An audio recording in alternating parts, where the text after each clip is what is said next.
Le man trailing avec Shadow le flat et Delphine.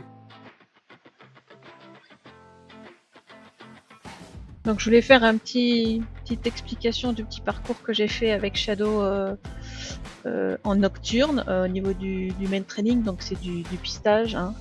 Donc là nous sommes sur le point de départ et en fait cette fois-ci je fais moi-même sentir l'objet à Shadow. Donc là on démarre et Shadow est parti sur la piste. Le main training passe avant tout par l'observation du chien et de ses attitudes et sur ce parcours j'aurais tendance à dire que je connais forcément mieux mon chien que la coach qui était avec moi, que c'est une nouvelle coach que j'ai pris depuis 2 semaines, enfin depuis quelques semaines à peu près. Et donc moi j'ai bien compris l'attitude de Shadow à un moment donné. Il va y avoir un moment de...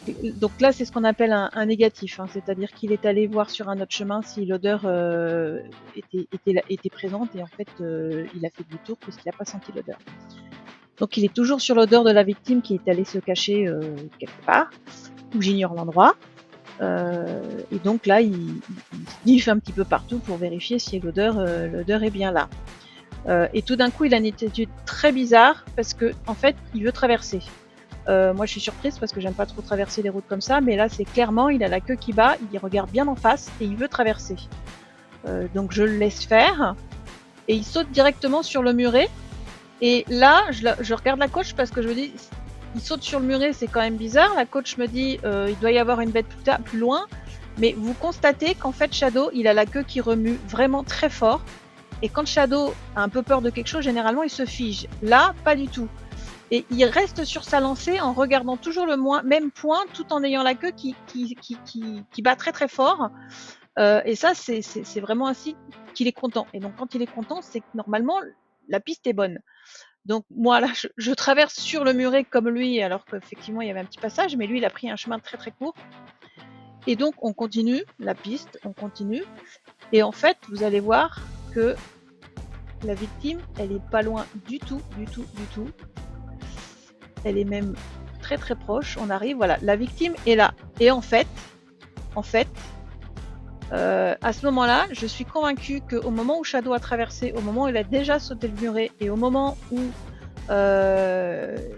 il voulait aller plus loin, en fait, Shadow avait déjà repéré la victime et simplement, il allait traverser les forêts pour rejoindre la victime parce que le nez en l'air, il avait clairement renifler la victime qui était pas loin. Moi je pensais qu'elle était beaucoup plus loin que ça. En fait la victime n'était pas loin du tout. Et donc il n'avait pas besoin de faire tout ce détour pour effectivement retrouver la victime.